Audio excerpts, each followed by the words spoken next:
Man, do the Dolphins suck.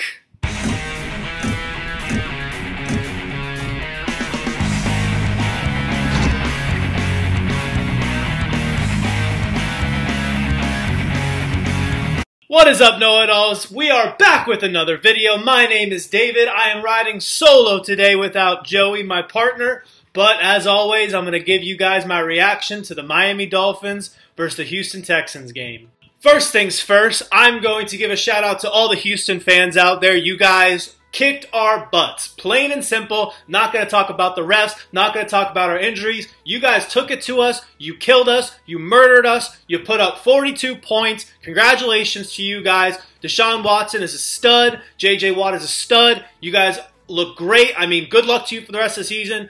But you humbled us. You kicked our butts, plain and simple, at the end of the day. So kudos to you guys. Good game. If you are new here, we are a sports YouTube channel and we post daily videos of various sports topics. So if you're new, make sure to subscribe. As always, be sure to give this video a like and comment down below what you think. Now let's get into this video, guys. Obviously, the Dolphins got destroyed. I'm not going to lie, the last like 3 or 4 minutes, I went to bed. I didn't want to watch it anymore. The game was over. It was like 42-23. I don't even know what the final score was. I didn't watch the ending, to be brutally honest. But yeah, there's a lot of issues going wrong with this Dolphin team right now. If you guys watched yesterday's video, be sure to watch that. I definitely ripped Adam Gase. I'm officially over Adam Gase. Comment down below what you think. If you think he's a good coach, if you think we should keep him. I just think every decision that he's made thus far has not improved our team at all. So it's just kind of like, I'm kind of done with it. Why is he our coach at this point? The biggest disappointment of last night's game was by far the defense. You don't have to be a football guru to understand that. I said that in my preview video. I said that the Texans have the worst offensive line ranked by Pro Football Focus. And I didn't think we were going to capitalize on that. I thought we were super banged up and we're very thin on the defensive line, and it showed. We didn't get any pressure. The small amount of pressure that we did get, Deshaun Watson was able to evade that, which I predicted in my video. I said that if we do get decent pressure, I think Deshaun Watson's athletic enough to evade those pass rushers, which he did. We had 0 sacks against the worst offensive line in football. Deshaun Watson was balling on us. I mean, I think he had more touchdowns than incomplete passes last night. He had 5 touchdowns. So he tore us up. He torched us.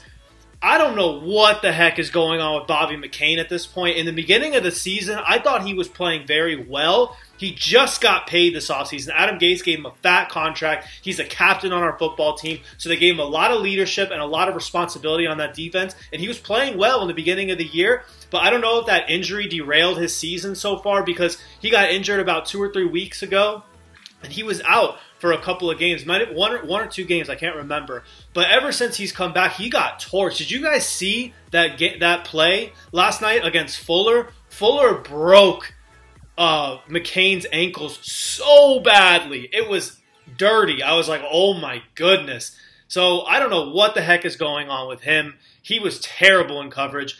Like I said, guys, in the video, again, I feel like I predicted this game to a T of what was going to happen. We weren't going to get pressure. Our linebackers and our safeties were going to get exposed by the tight end. I literally said, I have no idea who the starting Texans tight end is, but I guarantee you he was going to have at least a touchdown. Dude scored 2 touchdowns on us last night. A no-name tight end. Miami has never been able to cover the tight end. I don't know why. I don't know how. Every single game, we know we can't cover the tight end, yet he always torches us. Doesn't matter who we're playing. Doesn't matter if it's Gronk or if it's the dude from last night. I still don't even know his name from the Texans. But dude put up 2 touchdowns on our defense. I'm just over this defense, honestly, at this point. We have a bunch of guys that are supposed to be good, right? Raekwon McMillan out of Ohio State. 2 years ago, he was our 2nd-round pick. I know he was injured last year, so this is technically his first year. But he had all the hype coming out of training camp. They said this guy was a stud. He's terrible. I think he's so unathletic. He's suspect in pass coverage. On the run, he's kind of good. but not really. He's too slow to even stuff the run. He can't even run sideline to sideline, making edge-to-edge tackles, stuff like that. Jerome Baker, that guy, his MO was supposed to be pass coverage. He's an undersized linebacker. He's really the size of like a safety. And everyone's like, oh, he's great in pass coverage. He's going to be a great weak side linebacker. And again, he gets exposed. He doesn't know what he's doing. And everyone wants to trash on Kiko Alonso. That's the one guy that I'll stick up for in this video. I think Kiko, Dougly Do Wrong actually says this a lot in his video. So shout out to Dougly Do Wrong and go subscribe to him. But he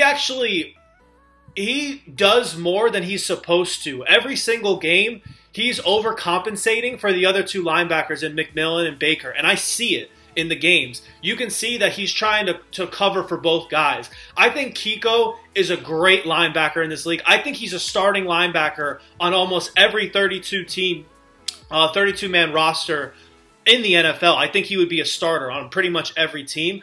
Do I think he's a Pro Bowler? Probably not. Maybe in his best season he's a Pro Bowler. I don't think he's amazing, but I think he's good enough to be a starter in this league. And you don't need studs all over the field. I think Kiko's good enough to be our starting linebacker. And then let me get into the secondary getting torched. I mean torched. And Xavier Howard is a really, really good cornerback.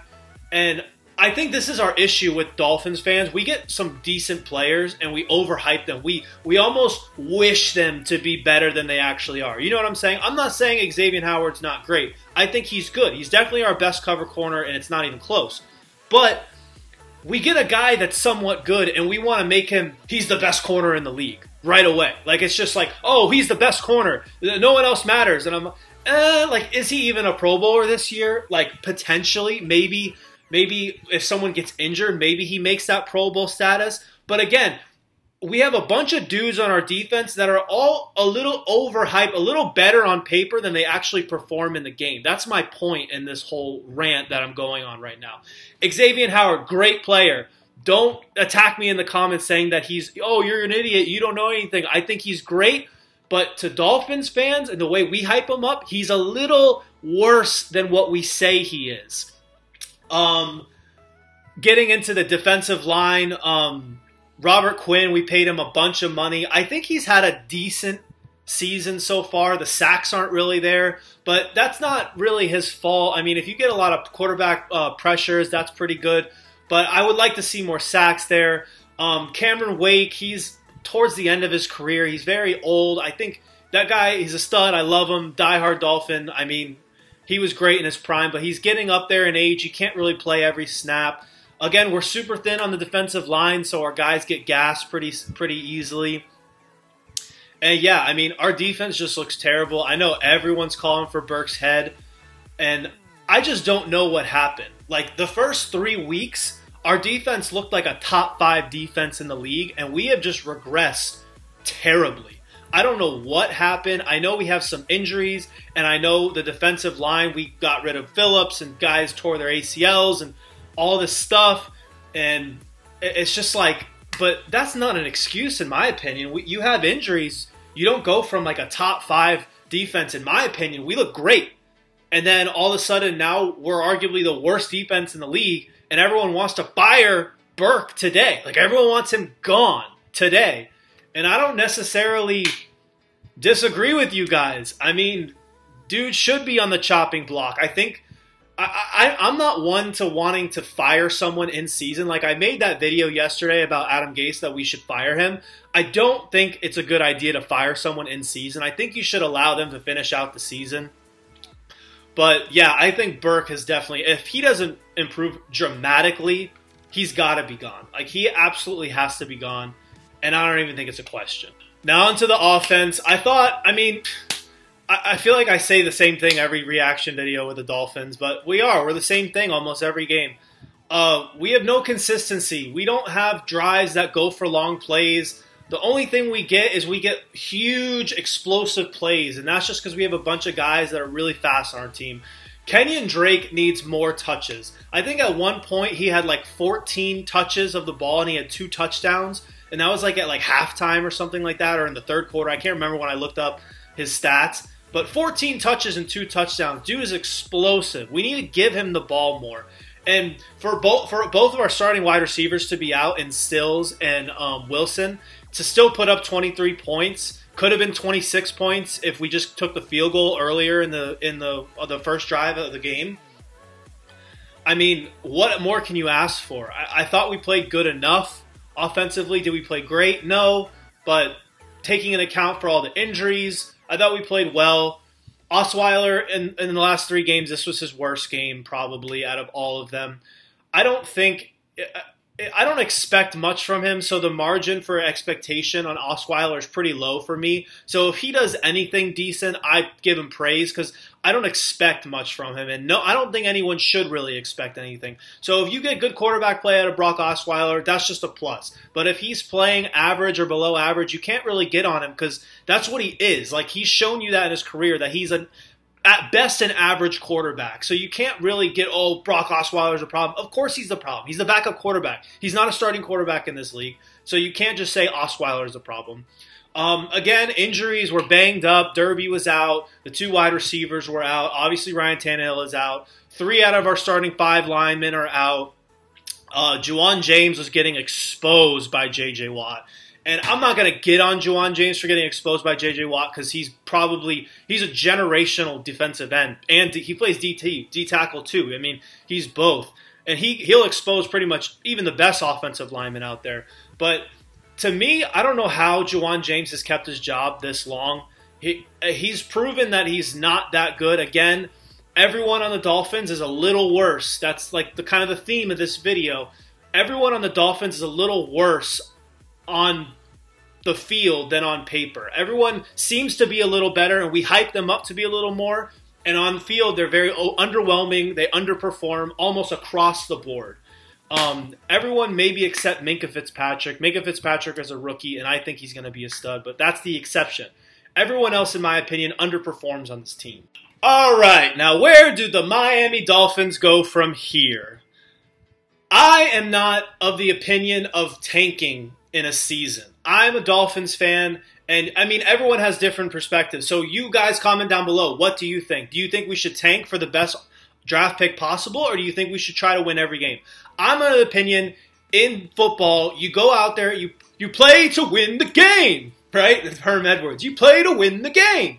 So I want us to go out there every single week and do our best. Go out there, win football games, put ourselves in the best position to do that. I don't believe in tanking just because the top picks, they're not a guarantee. It's not like you're going to strike gold every single time. It's like there's busts, there's good players. So I don't think it makes sense to do that. I think there's a lot of guys' jobs on the line, and there's a lot of dudes that a lot of money at stake and livelihoods. So you go out there, you have pride in your team, you go out there, you play your best game, and you continue to win. You continue to strive to be the best possible. And at the end of the day, it might not get you the best pick, but it'll make you a better franchise. Again, like a while ago, the Miami Dolphins culture. We need to build culture. We need to build a winning attitude. You can't just be tanking. Oh, we went 3-0 and then we lost 4 out of the last 5 or whatever it is. And now the season's over. It's over. And guys, brutally honest, our season's probably over. We're probably going to end up 7-9, 8-8. We don't really, realistically, especially with all the injuries, have a shot at the playoffs at this point. So I'm going to be honest with you. I'm going to level with you. Our playoff hopes are very, very small. Realistically, the season is probably over. But that doesn't mean you give up and you just have no pride and you just lay over and you just lose the rest of your games because, oh, we want to get a decent quarterback in the first round.